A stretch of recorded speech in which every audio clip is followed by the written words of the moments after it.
Hello, everyone. Hello, Marcy. Hello, Dee.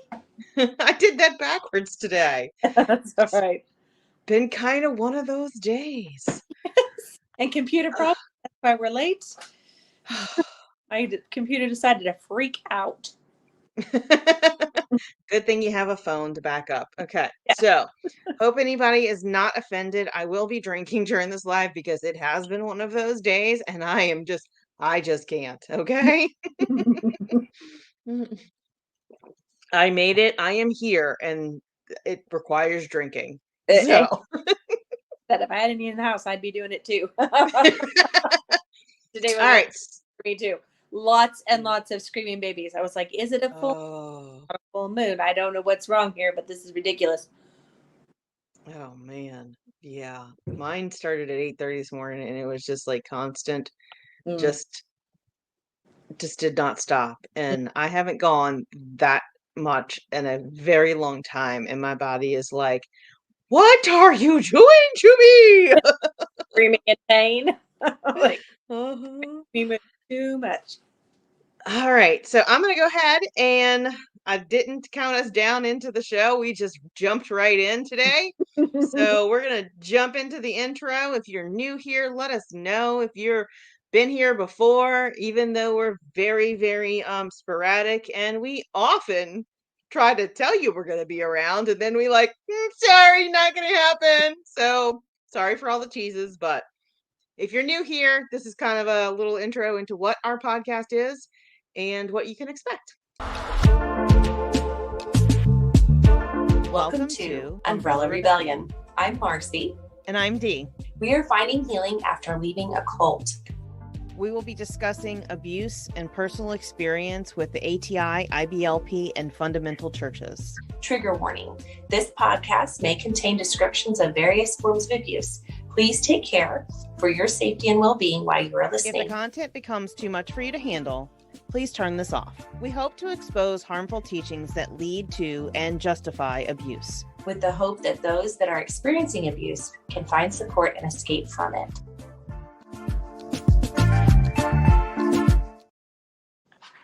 All right. Hi. We are here. And we're back. I'm telling you, like around 3:00 today, I was like, I don't want to cancel again. I don't want to cancel again. If I can't get it together, I'm going to have to cancel. I cannot do this again. Like, I feel so bad when we have to cancel at the last minute. Oh my goodness. We are going to be talking about Counting the Cost, which I think is an amazing title for that book. And she did a really good job with whoever she decided, if it was hers, if idea, or whoever she brainstormed with that was like the perfect title for that book. Agreed. And she did an impressive job of writing it. Like, I only got through part of it thus far, but it was just, she has a knack for writing and for giving you a really good like picture into their life or into a life of an ATI family. Like, I was really relating to a lot of things she said because I was like, oh my gosh, we did that. Oh my gosh, that's exactly how it was. That was really well said. Yeah. Definitely. I agree completely. And just I was kind of impressed by the writing, and I do know that she had like another writer that was credited on the title page of the book or whatever, the cover of the book. But there is no way that you not being in the cult that you can convey. And I felt like I was there with her, and I know a lot of it is because we've experienced it. But some writers are able to bring you into the moment. And I don't know if there's anybody on here that wasn't in the cult that did read the book that could attest to whether they felt like she brought you into the moment and could feel the feelings that she was feeling. And I think that part of the writing is what blew me away. And I was not expecting that. Yeah, I wasn't either. I was expecting more like just a rundown of their story. I wasn't expecting like a little keyhole look into what family life was like, and how much it I related to it. I was also thinking, oh, this is, a family on TV and they're huge and we weren't that huge and whatever, but I related to so many pieces of it. Even some of the words and the phrases that they use. Yep. Oh my gosh, that is ATI. They were all spouting the same thing because a lot of their phrases were in my household too. And Yeah. I've always wondered if all the families used the same things or if my parents just picked up on those particular things, and it wasn't. It must have been across the board. I mean, one of the things about cults, right, is you have almost your own language, Yeah. and they like, excuse me, beer is getting to me. um, they like have that, the new. A lot of it is, a new revelation, and so they have you do this, and so like if you want to be, the biggest, best, family in ATI, you're gonna follow this new thing, right? Like her model families that she was talking about. Oh, And I was like, oh my gosh, yes, I remember model families. Like I could list like probably 4 or 5 of them that I watched go in and out, and they would either fall from grace or something would happen and they would of some terrible nature, and then they would leave because of that. So for sure, for sure.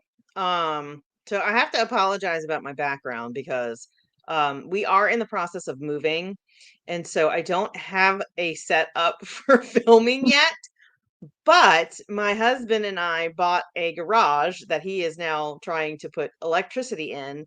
And so when he gets that done, then we're going to start the little shed conversion into my studio slash office space. So I will be able to have all of my stuff set up, and I don't have to do it every single time we film. And I am so excited about that. I was just thinking tonight how nice it would be to have an office where I could just go in, sit down in the chair, click a few buttons, and be done. Not pull the crate, not unbury the crate out of the closet, and then pull the crate out, and then set each and every piece up and plug it all in and make sure it works, and then not have problems like with connecting, like just now that made us late because my computer freaked out because it's being moved around. Like Because it forgot how to do the thing because it's been so long since we've done it. Yes. yeah, I did. I totally forgot how to do the thing, and I hit the wrong button, and then I didn't know how to undo it. Yep. And then the button went away, and so then what do? I don't know. Oh my gosh. So I'm so excited that you're here today, everyone. Give us a comment. Tell us where you're from. If you are a survivor, if you are just a follower of the Duggars and you saw that we're talking about Jill's new book, so you wanted to see what we had to say. Let us know if you are a longtime follower, new follower, let us get to know you a little bit. And then shortly, we're going to go ahead and start diving into the whole book and some of the points that we felt were important in the book, some highlights of things we weren't expecting in the book. Some of them have been featured on other stuff. Like I know people did a thing and that quote about, how she said that, her dad treated her worse than her pedophile brother. I was like, what? And that I was like, I have to get this book now. So that was good marketing there. Good job, Jill. So, and I think what we're gonna do, because I've had such a long day and my attention span is very short, and I want to make sure that we hit all the highlights that we like to, hit and not miss anything. I'd like to run through just our kind of like points and kind of give a little bit of commentary on that. And then feel free to comment if you can kind of give us like context of what you're commenting on, because we're going to be moving fast through it. We can go back, read your comment, and we'll know what you're talking about. Because sometimes people make comments and I'm like, I have no idea what you're saying that about. So to just kind of give us a little bit of context and give your comment, and then at the end, after we've read all of our bullet points and kind of given our commentary, we'll go ahead and engage with you and see what kind of questions you have or share your input about the book and what you feel about it. So and so hello, sister I'm sorry. I'm having a really hard time with Madrigal? Madrigal Morning. Longtime follower, not a survivor, but grew up in Bible Belt and can see my local culture was affected by IBLP, like I encountered the umbrella picture, etc. Absolutely. Yes. And I think the Shiny Happy People documentary really helped people understand how pervasive this teaching got into evangelical Christianity in all of the teachings, and people are relating to it who weren't in the cult. Mm-hmm. And I think that's really, really important for us to, acknowledge that even though some of them weren't in the cult, they were harmed by the cult. And, we feel like you are part of our community, whether you were IBLP, ATI or not. If you were, if these teachings were used to harm you in any way, you are part of our community. And we are so glad that you are here. Mm-hmm. There were many families in my church that were not actually a part of the ATI program, but they taught the same thing at home. They learned, and that we were all the same mind in the same church, and so they were just as harmed by it as we were. And even I would even go so far as to say, even if they didn't teach those things they were learning at church, because the there were teaching them, the Bible studies were teaching them, all those things were pervasive, and so they were still harmed by it, whether they were fully involved or not. Absolutely. I agree. And I Just don't know, of the group of people. trying to get this to where I can still see what we're doing. And Almost got it. I know. I'm trying to do too many things at once. Um, so let's see. I gotta find where my notes were. Okay, there's my notes. Yeah. I need another screen. I should have hooked up my second screen. We did highlighting in it. And so that's what we're going to go over tonight, is what we noted and highlighted. I'll talk while you're figuring it out. The thing that I was thinking as I was getting ready for this podcast, random thought, doesn't really have to do with the cult, but it does have everything to do with patriarchy. And there was a statement that she made in there where she was talking about how her mom didn't like having the births on TV either, but she was willing to do it because her mom did it, and it was to help the family. And it just hit me in the gut as I was putting on lipstick, that how willing this dad was to sacrifice and put his women, his daughters and the mom, on the line. It didn't cost him anything. It only earned him money. He was willing to ask that of them, and for them to be uncomfortable in a woman's most vulnerable moment, and he was willing to cash in on that. Right. That is such a, it just made me think that is such a patriarchal thing to do. So Exactly. I agree. Okay. I'm gonna figure this out one day. and I it am gonna surprised me figure this. that her mother was uncomfortable with it. Now, her mom probably had some more choice than she did, because mom decided to have 18 kids. Mom needs to provide for those kids, and so mom made the sacrifice she had to do to get the money to provide for that many children. But still, she was probably pushed into it and forced to do some things that she didn't want to do because she was under submission. Oh, Different from for have a choice, and those weren't her kids, and she didn't need to be supporting her family that way. well, that, and I mean that whole thing was because she signed a contract Yeah. she didn't even read. And the other thought I had was they made her sign that contract the day before she was married, so that she was under contract before she was under her husband's authority. Oh, Did not have the power to protect her. They made sure that happened before he was transferred under his authority in their mind. So he was locked in. He couldn't protect her. He couldn't say, no, my wife isn't going to have the births put on TV. No, my wife isn't going to work for free. He had no power there. They made sure that happened before he had power. Oh my God. I didn't even think about that, but you are so right. They locked her in beforehand, before they transferred authority to her husband. Wow. Her in. That just Does that not blow your mind? blows my mind. That blows my mind. Hmm? Because for him to have done it then, it was even more sinister and Mm-hmm. calculated Mm-hmm. With than cult rules, sinister and calculated within the cult rules, not just within yep, a TV contract, not just yep, you didn't tell her what he was doing or give her enough information. Within the cult rules, he was doing that. So he yep. in the cult rules too. Because had he done it after they got married, chances are, according to cult rules, for him to be above board, he would have had to gone to the husband and talked about the contract. Yes. And Yes. had the husband also agree. So he got a little loophole and like, here, hurry, hurry, hurry, sign this before you get married. And then I don't look bad because I didn't do it while, wow. Oh my God, Marcy, I'm so That's just glad you like, said that. Yes. yeah. That was also another thing while I was doing makeup. I was like, oh my gosh.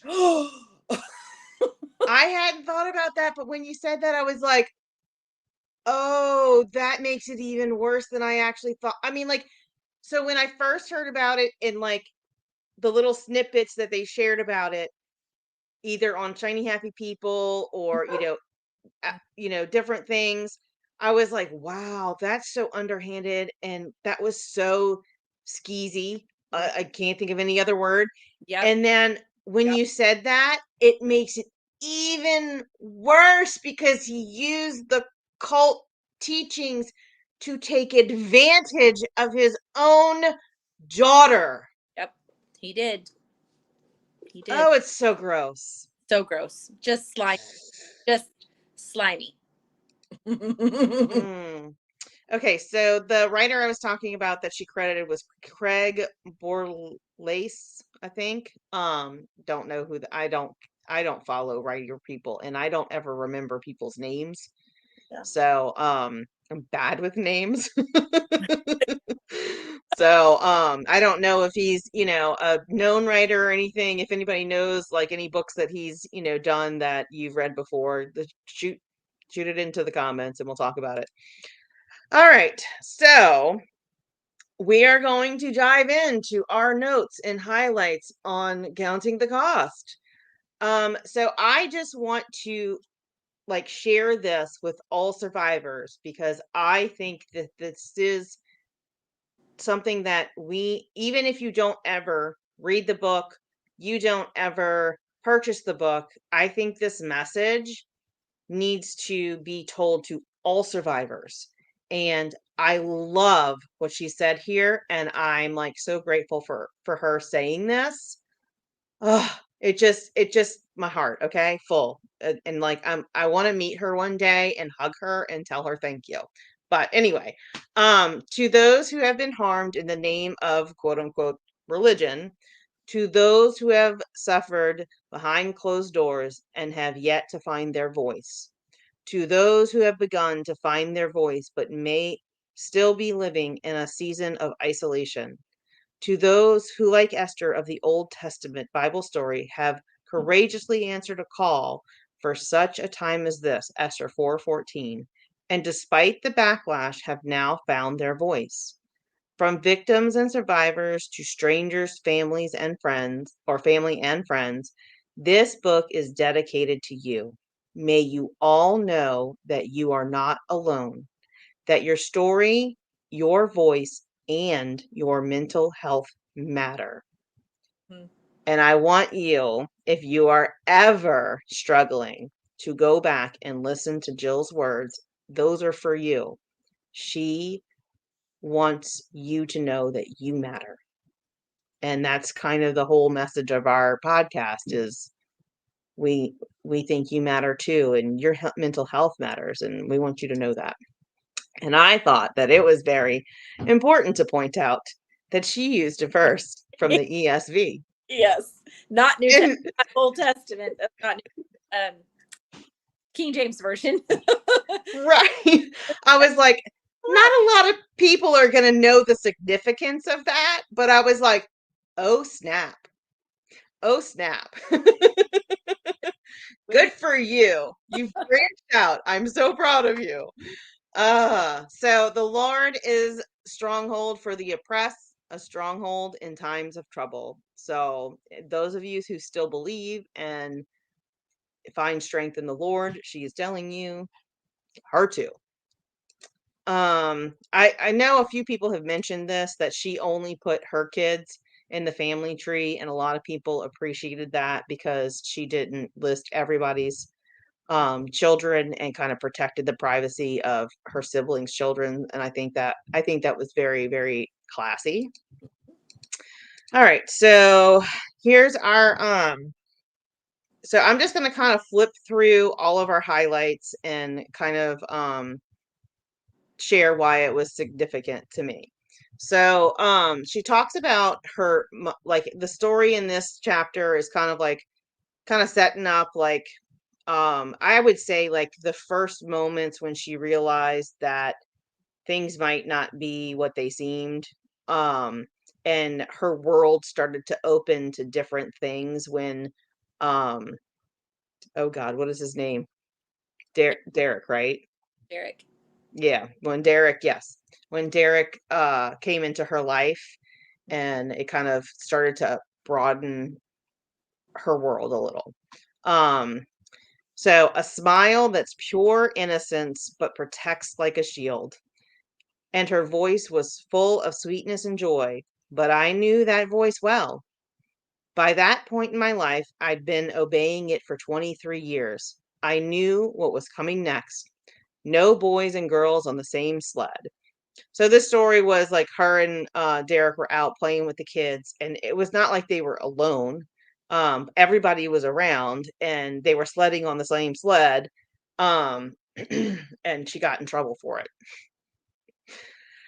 And it just we had talked about in one of our episodes when we were talking about the Shiny Happy People documentary how Michelle Duggar's voice was purposely crafted and infantilized, and I thought it was very poignant that she said it was to convey sweetness and joy, but it also was her mom's shield. Yeah. Like, if she didn't put that voice on, she couldn't be the perfect model wife or mother. And that just hit me. Yeah. Yes, because meek and quiet spirit. Yep. So, all right. So next one, oh, and that's a really cute picture of them together. I don't know if that was the same sled day or not, but and then her next chapter is called Sweet Jilly Muffin, and it's kind of like her pet name that her parents gave her, and it's kind of almost her childhood persona of the person who always sought approval. And so throughout the book, she'll reference to herself as Sweet Jilly Muffin, and that is like her character almost of the child seeking approval, right? Yeah. Her inner child almost is what I got out of it. So she mentions, that her mom said, "We don't dance. Remember, we want to be careful how we move our bodies so we don't draw attention to the wrong areas." So, that was just something that, they would play music to kind of like change the mood in their house. But as soon as it got to dancing, her mom would shut it off or give them this reminder. And it just goes to show you how even benign things that normal people do and wouldn't be thought of as wrong in any shape or form in any of society. It was always focused on how what you're doing is going to make someone else think wrong thoughts about you, and how ingrained that teaching was, that it was an everyday occurrence when music was on, and somebody started dancing for her mom to be like, nope, nope, Mhm. Can you, don't do that. like, even in daycare, even in with children that are 2 and 3 and 4, it is part of the program to put music and movement as a part of the curriculum. It is developmentally necessary. Like, Hmm. the DHS states they require it as part of their curriculum because children need to move. And it struck me that she was older, but there were still younger siblings that were young, little. They were two Hmm. babies, 2, 3, 4, 5. They need to Hmm. move. And they were already being told these things. It was already ingrained in their mind. Like, and I remember being told like things like this in my own household, Hmm. and I wanted to move so badly, and I wanted to move my whole body, like my butt and my hips, and we were never allowed to move our hips. That was the prime thing not to do. And so I was at a entertainment center that had a door that you could only see from knees down when at my height, and I would go behind there and I would shake it out. I would beg against the rules so that I could move my body.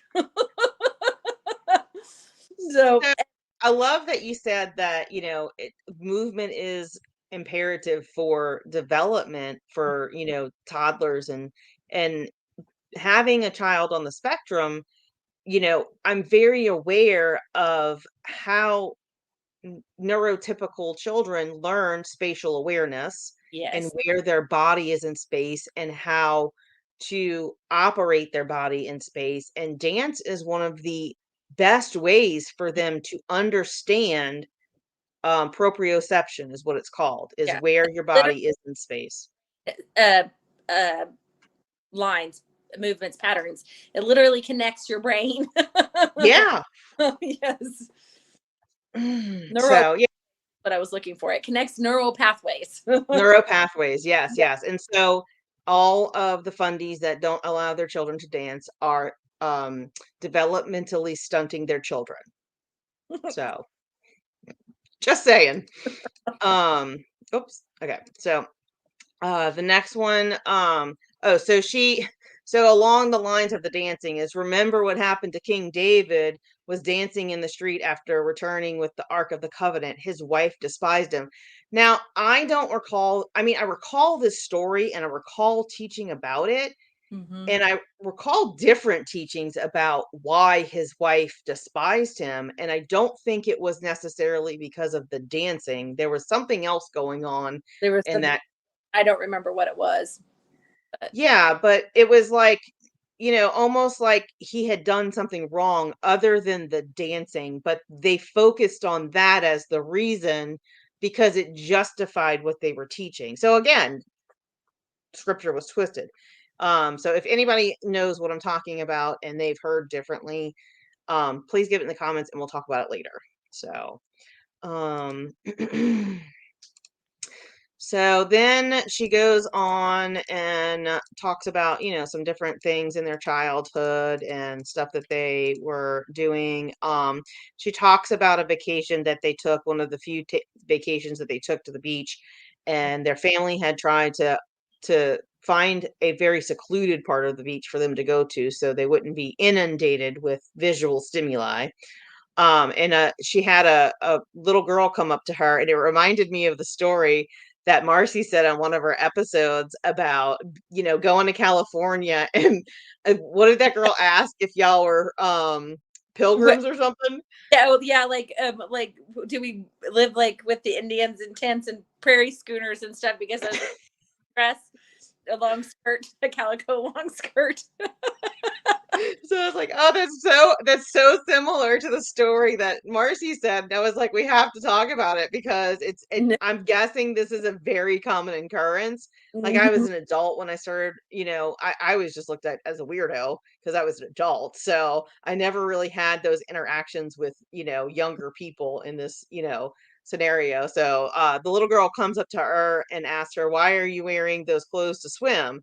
And she said when she was close enough to get a good look at us, why are you not wearing bathing suits? And she was like stumbling to try not to lie, but not to like call more attention to the fact that they were sticking out like sore thumbs, which Yes. is a very awkward thing to put your kids in, and doing that causes them to question like a lot of things and the normality of their lives, and like, and just reinforces that everything else around them that isn't like them is dangerous. Yes. She talks a lot about the danger that they felt like was outside of the home. And I really is that that was the same speech that was used in my home. I was Mhm, afraid of the world. I was afraid of people. I lived in an mhm, amount of fear for many, many years, even way into adulthood. mhm. Like crippling fear, like can't function fear. Yeah, Yeah. yeah, like can't go out of your house because you're afraid of what will happen to you. Yeah. Mm-hmm. So, so, and then she says that was one of the first moments that she remembered feeling awkward about the difference between the safety of my family and the strange lands beyond it. Like I said, it was that, us and others moment, one of the many that I'm sure she had. So, oh, there was a picture of them at the beach. Yeah. So, mm, mm, mm. Which I'm surprised they had. Oh, and here's one of those great sayings. I'm surprised they had a baby in a just a diaper. That was, you know, not normal sometimes for you to even see out in public a baby in diapers in ATI and IBLP. Yeah. No, The they, others, yeah. the others may, but we may not statement. Mm-hmm. It was so used. What were you gonna say just a minute No, ago? I was going to say the same thing. I'm agreeing with you. Yeah. Hmm. Or if I was going to say something else, I don't remember what it is now. It was about the diapers, right? Oh, yeah. Yeah. You didn't very often see babies undressed, and even if you did, it was in a secluded area. It was in the nursing mom's room or some other safe place. Mhm. So it wasn't. So, go ahead. It wasn't out in the open. They provided places at conferences and things like that for that type of thing. Mm. Yeah, because I mean, why should a mother, like drag their kids off? I mean, like, why can't you just, I mean, I could get like not doing it out in the open of everything and letting everybody see everything, but like sometimes you just got to do what you got to do. And, going to find a secluded area and dragging 7 kids with you to go change a diaper, it's kind Yeah. of ridiculous. Yeah. We even held up blankets sometimes around a Mm-hmm. or a stroller. We would do that. The siblings would help shield. Right. Mm-hmm. Right. And I don't know if anybody else follows her on TikTok, but Lindsay from the Shiny Happy People was talking about a story. Her and Chad Harris, Arc Radish on TikTok, had gone back to headquarters, and they were talking about well, I had caught one of her lives, and she was talking about it, and there was like a sign or a painting or something with that quote on it. Others others may, we may not. And she looked at Chad and she was like, we are the others. I was like, yes.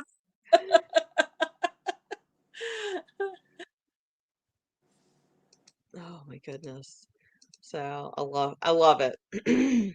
um so she was talking about her dad telling a story, and it was one of those stories that he told very often and very frequently about going to his first, I guess, basic use conflicts seminar for Bill Gothard. And after he, went to that conference, he was convicted about, the music he was listening to, and he took his 8 tracks and he took a hammer to them and busted them up. And it just struck me because it's like, oh, well, I guess before fires, it was, beat them up with a hammer Yeah. and throw them away was sufficient. Because when I went to the thing, it was, like, I don't know if they taught it necessarily, or it was just like uh a thing that was, kind of like in the teaching of people, taking what was evil and burning it to cleanse it or something, so you kind of made that correlation. And Mhm, so when I came home from the basic seminar and I burned all of my, you know, mhm. 90s alternative and heavy metal music and pop music and even my 70s, classic rock stuff. So I was like, You know, even back then, they were destroying that gosh darn rock music. Yes. Okay. So let's see, what was the next note I have? Oh, so she was talking about that Boycott Club, and I think in one of the docuseries or one of the videos I've watched, it's kind of a common story that people tell about Josh and how hypocritical it was of him when he was younger and he was trying to stop this gas station or something from selling pornography, and he created this boycott club, but no girls were allowed. Mhm. And Jill wanted to be a part of it, and she kept begging and begging and begging, and finally they gave in because she paid $2. Yes. And I was like, wow, how cheap was your soul, Josh, that you would pay for $2? My thought with this too was how young they were encouraging them to create groups. And these Right. children, even this young, knew how to create the group and how to run a meeting, Mm, what to do in a meeting like that, of how to handle it. Well, I've got, you put that person in charge of the tracks, and because they talk about what tracks they can yeah. like that. And um, I remember a lot of the teaching encouraging you to create groups and teach the children how to create groups and do that, and that this was supposed to be a mature and teachable moment for them to explore on their own, to create a way to influence the world around them. And Ugh. but they're tiny. They're using politics when they're that old. Like, it's just scary. It's almost scary. I mean, Right, and branding it as a teaching moment to bring them up in later years, and you see Josh was involved in a lot of political things and trying to promote his religious beliefs that were contrary to his actions, but I digress. Um and just it's kind of that whole Joshua generation, which I don't really know a whole lot about it, but when I was watching Shiny Happy People, I was like, "Oh, so it starts with encouraging kids to, create a club to show people the truth and then using innocent children to try and persuade people to believe what you believe." I mean, it's just processing I it. I mean, I don't have any problems with clubs and that promote life skills, but this is about bending people to your will and your belief. This isn't about living in a world together in harmony. This is about bending them and punishing them if they don't. Yeah, and so like in the opposite, when, I've seen younger children be involved in stuff like pride parades or promoting and supporting people about their right to choose or stuff, I've always had like mixed feelings about it, but it's like I feel more on the lines of people are encouraging their children to express their own thoughts in those areas sometimes. And I know it can go both ways. Whereas in the IBLP cult and the Christian fundamentalism, it was one message only, and you could have no difference of opinion. And if you had a difference opinion, they Yeah. would not encourage you to express it. Yeah. Um, And if you did, you were ostracized. It wasn't inclusive at all. no, No right. open So like, yeah, or change or creativity or anything. Be your yeah. So wear the mask or don't be here. exactly. And just, the whole thing, like, you can pay him enough to bend the rules, Yeah. and that's so IBLP. If you pay enough, you don't have to do all the things. Yes. Or it's okay if you're a girl. That was the other thing was, well, it's a boys group. You can't be in it because you're not a, whatever. They Yeah. set the rules for the girl. Yeah. Sorry, I'm trying to get the barking dog situation. Um,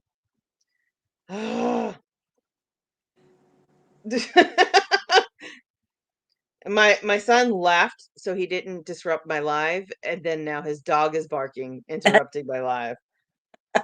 Hold on one moment. Let me get the dog in my room. I thought they did the snack for dill pickles with pickle salt, and that was a good thing to do. That was awesome. You got to have pickles. All right, go lay down. All right, you may hear some tails wagging and beating different furniture around me.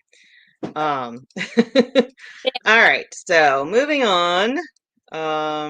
Let's see. So along those lines, she had talked, let me see where this was about.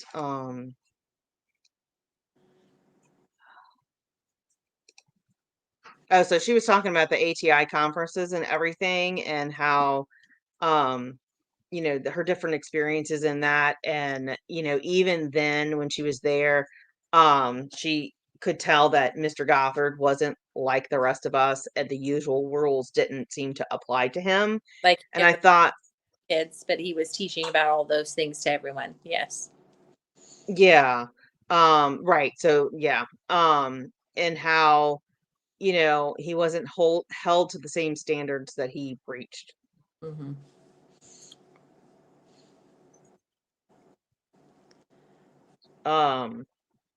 Okay, so next, so this is where she talks about the model families, and she says, over the years, I would learn from watching model families paraded on stage, as well as reading about them when they were profiled in the IBLP newsletters, what it looked like when a family had devoted themselves to living successful, God blessed life. Oh, just want to make sure I didn't have anything else on that. She talked. And I go Okay. ahead.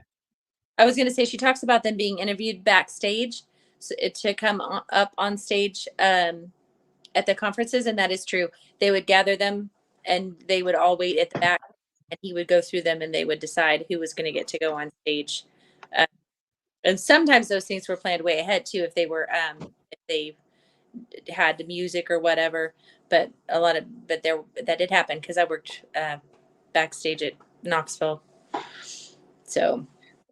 That's so interesting because, like for a big production like that, you would think that would be a little bit more planned out than show up, come backstage, I look at you, see if you meet my criteria, and then you can immediately go on stage. So were the model families really vetted very well? Well, I think some of it was planned. Some Right. but a few of them were not. So, Gotcha. Yeah. or they were lined up ahead of schedule and before the conference, and then they were asked to come and do that at a certain time. Oh, okay. They might have already knew kind of who they wanted from his travels and things like that, and then they would Oh, bring them in and didn't decide who was going to be going up there. So, and they would I send guess, yeah. rehearsal babies families a long time beforehand, and they would know who was going to be there on stage for that reversal. Oh, yeah, for sure. Yeah. Yeah. And they needed to see how much of the stage they would fill. Yes.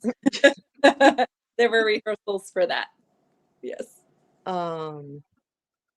Okay, so this is she's talking about the model families and the choir and everything. And then the most women were smiling constantly. And let's see. Oh, so she said that she could tell that they didn't look happy. They looked nearly perfect. And she says, I wasn't the only one paying attention or comparing myself to what I saw.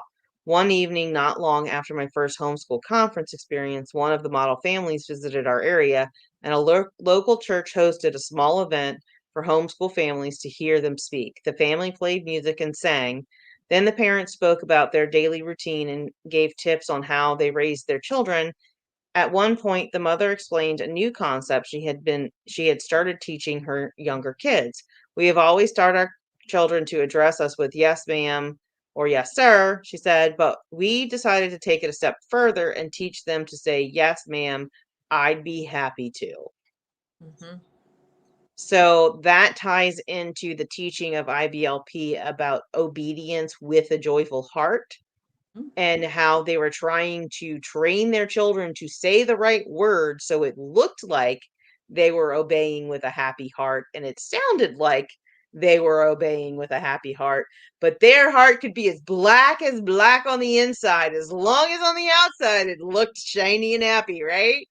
Right. Well, I think also we were taught too that your heart had to be happy on the inside. You couldn't have conflict, you couldn't have darkness, you couldn't have anger toward what you were being asked to do. If you had any other feeling besides joy in your obedience and in the yielding of your will, that was a thing that was said all the time. Yield your will. Yield. Then you were automatically an awful person. Like, you were out from under your authority, you were out from under the umbrella, and you could get hurt. So even your heart being upset and not being joyful could cause you to do that. So there was a level of fear that kept those children in line, and you just had to struggle with that darkness in your mind and not let anybody else know that you were in opposition to it. So it wasn't just that the kids were just taught to do it on the outside. They were taught that they had to do it on the inside too. And there was a lot of guilt and shame wrapped up in that, because of course you're never going to be able to do that because you had no control over what you were being asked to do. So and humans aren't like that. humans carry both dark and light. There's no way that you could always, constantly, every time have a joyful spirit about something you were asked to do. Like, where's the autonomy in that? So, right. So, I mean, that was kind of like what I was saying is like, mm-hmm. you Yeah. you were teaching them what I would say like a rote response, right? And that was big no is having rote responses or rote prayers, right? Yeah. So to condition them to being joyful and pleasant and showing it on the outside, but the real heart matter we're not going to address, right? We're just going to polish it up and put it on display, but we're not going to actually ask you why you don't want to obey. We're not going to see if there's something that we can do to change the circumstances so you will happily obey. We're going to just tell you what you're expected to do is shove down your feelings. I don't care what you think about this. You're going to have to do what I say, and you're going to have to put on the shiny, happy face and make it look like you're being happy. You're happy to do it. Yeah. Yeah. It was you comply. You must comply. My battery's about ready to die. I'll be right back. Oh no. Okay. Let's see. And I didn't really want to go over the whole Nike thing because that's so talked about everywhere. And I just felt like, as survivors, there are different things that kind of mean different things to us, and that's kind of something a lot of the people who weren't raised in this focus on, and I just didn't feel like it was important. I felt it was more important to talk about how the teachings, she shares her experience about how the teachings affected her and not necessarily these weird things that their family did. So and this one, she's talking about how her mom was kind of teaching her about how the way you dress can affect other people's thoughts about you, and the way that she taught it was that she told a story about, okay, and I'll just read it out, what the quote is. What made me want to stop dressing like I used to? It was when I learned from your dad that men aren't like us girls. When women wear tight or revealing clothes that show certain parts of their skin between their collarbone and knees, it gets guys going and stir up sensual desires. So she essentially was taught by her then husband, it's still her husband, but when she was younger, her husband was like, hey, so when you dress like this, I have naughty thoughts. please don't dress like this so I don't have to have naughty thoughts. Mm-hmm. So it just screams pervert to me. Like, he and all of those men that focus on that, it just screams pervert to me. Like, yes, I understand men have thoughts, but making a woman responsible for those thoughts is just so disgusting to me these days. Mm-hmm. And it just makes me so mad that it's still a thing. And just how young they started focusing on that with, like 4-year-old girls who don't even know what those kinds of thoughts are, Mm-hmm. and making them feel responsible because they didn't cross their legs and some man may think something dirty about them, instead of saying, like, there's men who, want to harm you. I want to protect you. Here's some pants. Yeah. So you can climb a tree, Or learn Oh, yourself. Learn how to protect yourself. I had to go over that with my 8-year-old today, and oh yeah. I already had to do that with my 8-year-old, but I was like, if something like that comes up at school, you have my full permission to punch him in the nose. Like, just punch him in the nose, and then I'll deal with the principal, because nobody has rights to do anything like that to you. Exactly. Exactly. You have a right to defend your own body. That's called self-defense. Yep. That's what the word is for this, is self-defense. So I didn't really highlight this one, but I wanted to ask you about this because I remember hearing this a lot.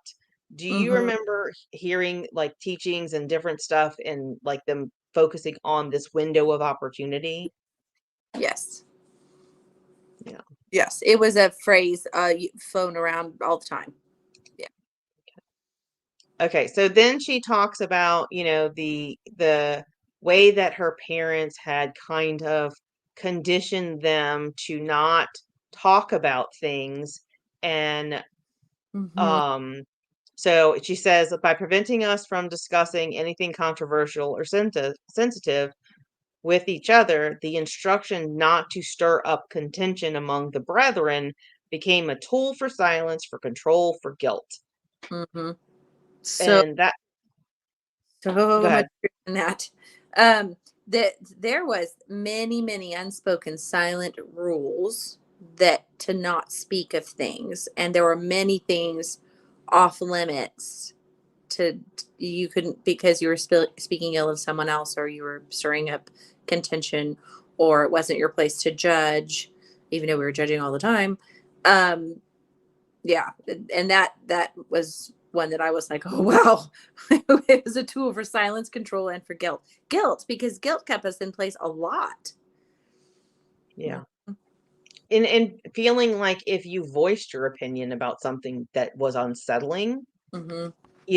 then you would be guilty of stirring up contention, and you didn't want to stir up contention, and you wanted to be a good Christian, right? So it was this kind of spiral of shame, and guilt that you would go through, like, this isn't right, but if I speak out, I'm going to be stirring up contention and I can't do that.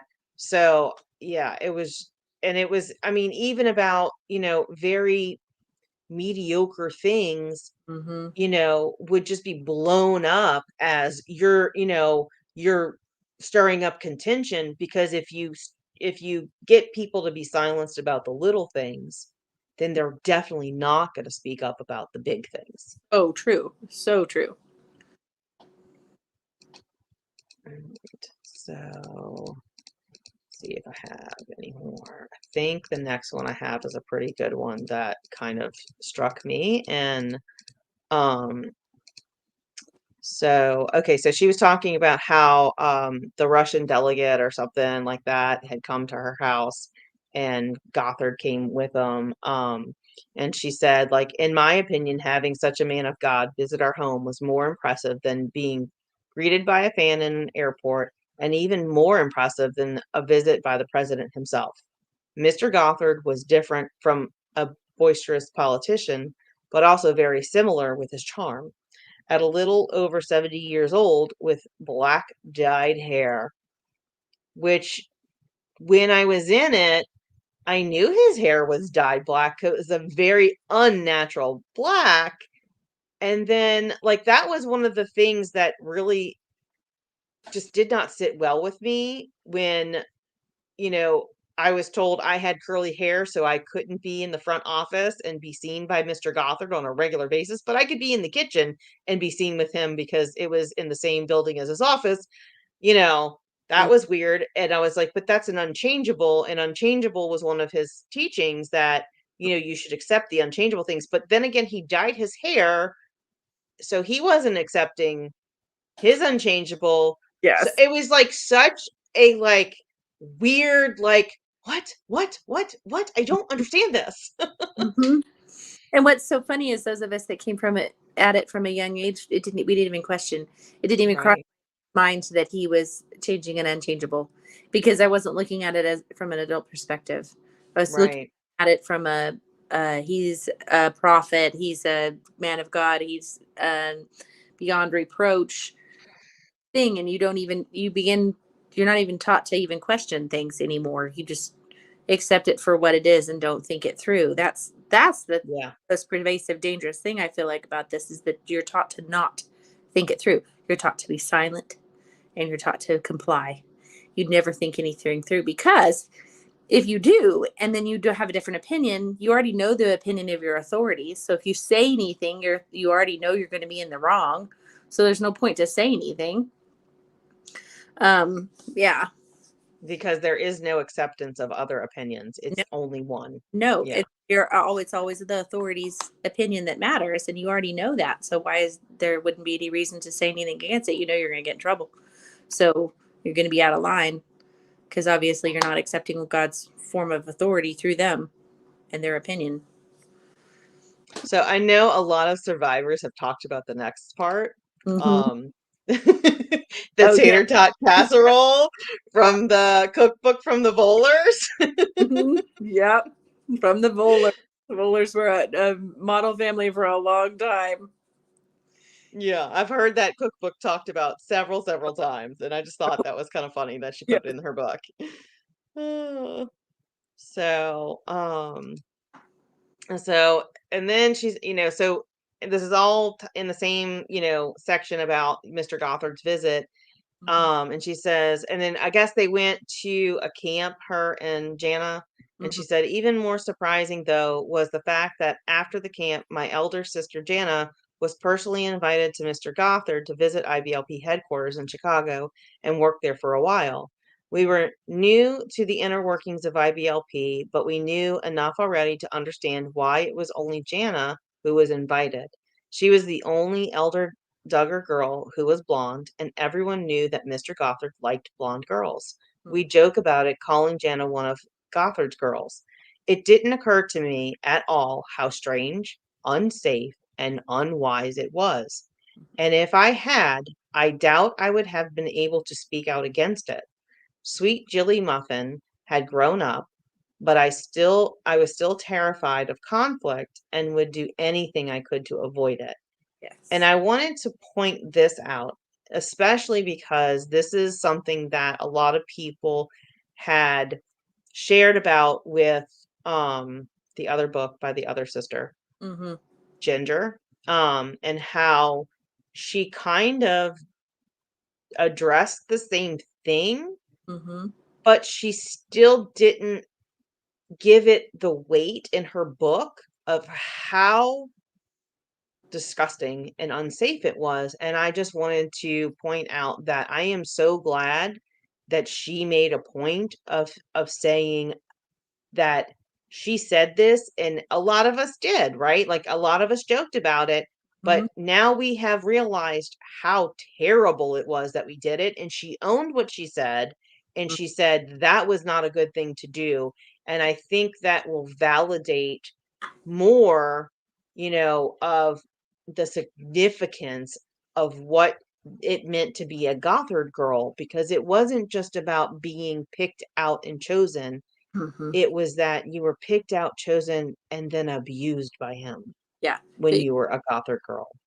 purpose. I'll say that again. I didn't hear you. You were picked out and chosen for a purpose.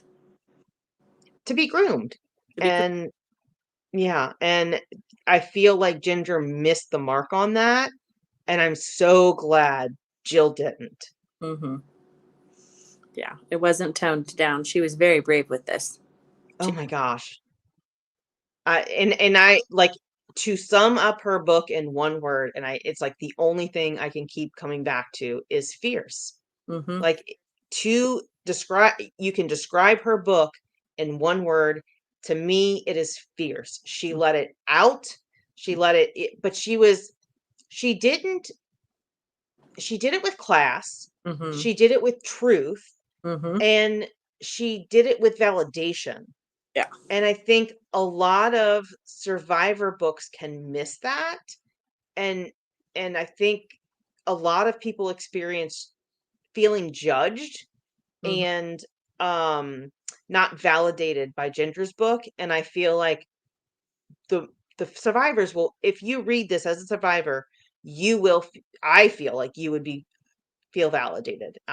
Can't speak for everyone, but in my personal opinion, I think this is a definitely more validating expose of what the inner workings of her family and its relation to IBLP. And it's very similar to, just because they were famous and on TV, it didn't distinguish in their story a whole lot.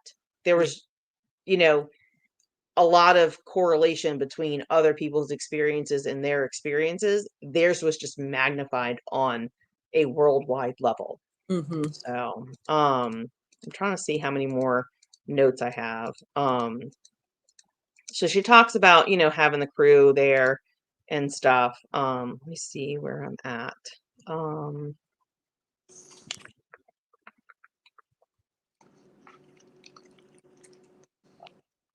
I don't want to go too long because I want us to have a chance to talk. We might have to delve into this a little bit more on another day because there's a lot of notes. I'll have to see what page I'm on. I can't even see that on here. A second. Do we have comments on things? I guess we can go and see. Let's see. Okay, so Ashley says, hello, I haven't read it. I follow some channels who are reading portions of the book. Oh, cool. Mm-hmm. And then Ashley says, I had no idea the parents had to be obeyed after a dad gave away his daughter for marriage. That is a really good point. Yeah, that is not across the board, I would say. Yeah. Prince, that is a little bit, that's 2 steps further than a lot of the families would have done, I feel like, because I don't feel like that was that was teaching that was prevalent in the curriculum. I think that might have been, you had a hierarchy or a spectrum in ATI of what families believed. So some people believed less or practiced less, and others practiced more, and they would take it 2 steps further to look more holy, and those were usually your model families. So I think that concept was probably one of those situations where that spectrum was taken 2 steps further because they were model family. Because I don't remember that being taught in the groups or that, because if it had come up, my parents probably would have said something because we followed it pretty closely, and that wasn't a thing. As soon as I was married, my responsibility was transferred to my. I didn't answer, and my husband didn't have to yield to his thing, because that's the whole point of having nuclear families, is that dad gets to decide for that family. He now becomes the umbrella. So that was a little bit different than the general teaching, I think. Is that what you remember?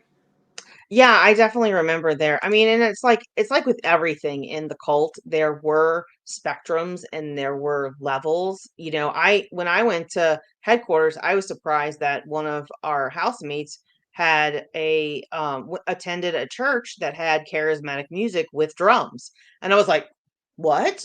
Like, "Oh, I didn't think we could do that here." Yes. Those were considered the fringe students because they were allowed to do a little bit more than what the standard ones were, and the ones that didn't do even more than the norm they were considered extra holy. Right. And so,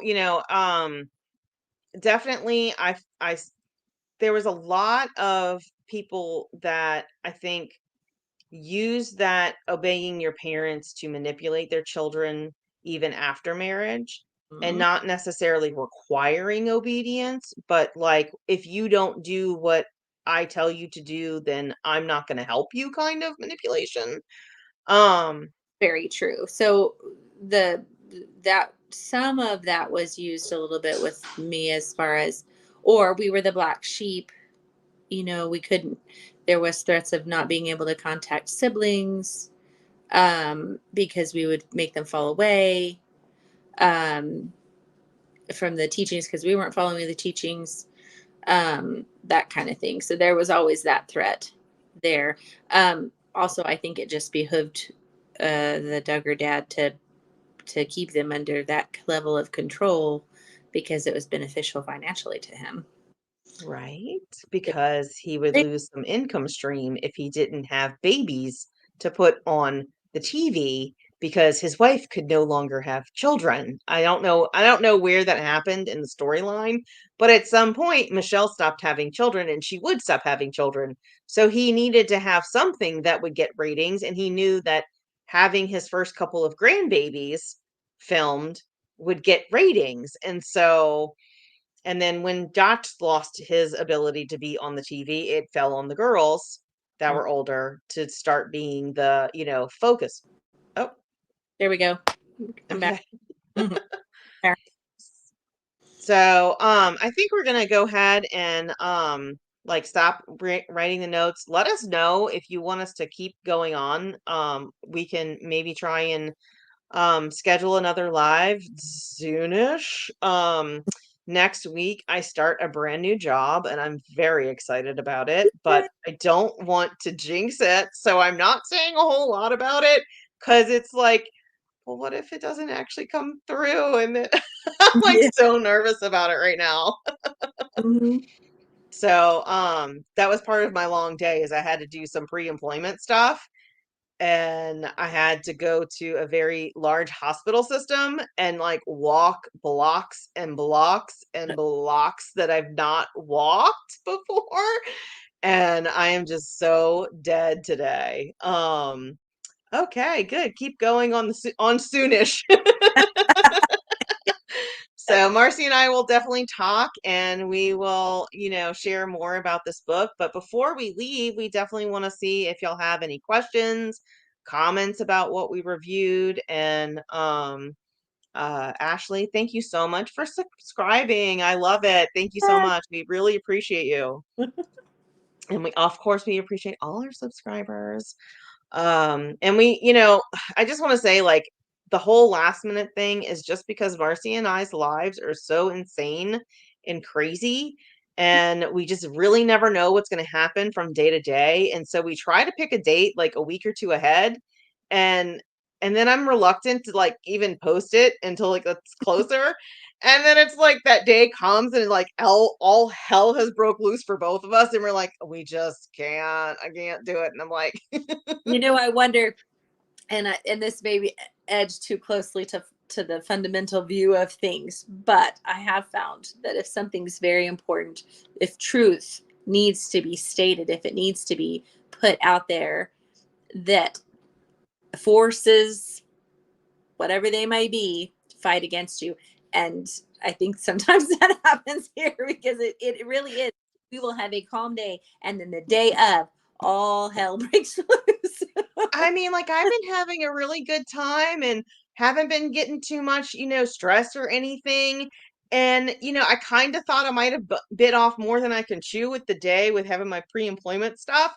But I was like, oh, it's going to be done like, midday. I can rest the whole rest of the day. Yeah. At all. So tomorrow I will be sitting in bed, laying and icing, and, until I know for sure that my body's not going to go, you're going to be in the ER today because you did too much yesterday. Yes. Yes. Take care of yourself. I will definitely. And it's like I keep going. I can't keep pushing myself because I can't not be able to show up on my first day of work Yeah. come Monday. Yeah. Yeah. Yeah. So, Rest at the beginning. yeah. And for those that don't know, I'm expecting my first grandbaby soon. And so a lot of my time off has been trying to help my son get prepared for being a dad. And he's working on getting his GED right now so he can get a job. So that's where we're at. And so a lot of changes the last couple of weeks for us. Mm-hmm. So Ashley says, I just want to say I grew up Christian in Mississippi and we thought the Duggars were crazy. We didn't believe that they were happy all the time. But you saw no. What was that? They saw right through that. Way to go.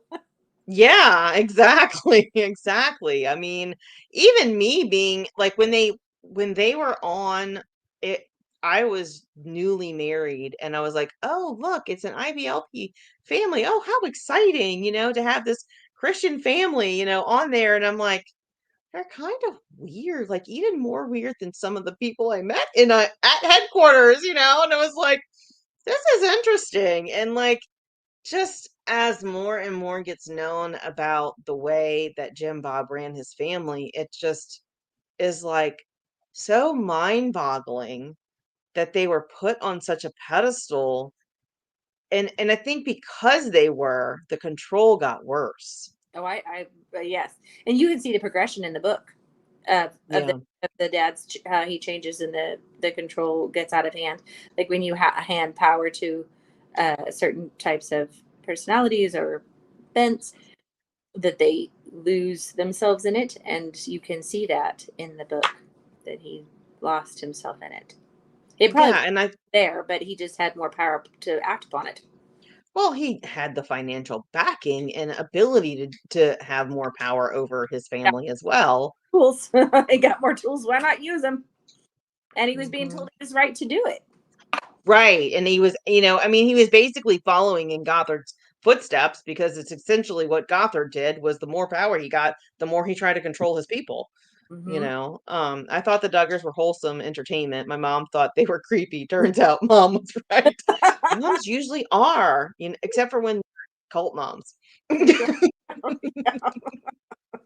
Oh, so another thing I wanted to say before we head off is that if you know any um older parents who are struggling with the fact that their children are leaving Christianity or they're leaving the cult, especially the IBLP cult, I would highly recommend this book for any of those parents because I think it can really shed a light on the effect that the teachings and the control had on those children, and maybe they can understand where their children are coming from, and their children are not the only ones that are putting up boundaries and saying, we're not going to tolerate this anymore and I need to have space from you to heal and get better. So I know that my own parents really struggled for a long time with the progression of their children leaving the cult, and being presented with the fact that they use those teachings to abuse us.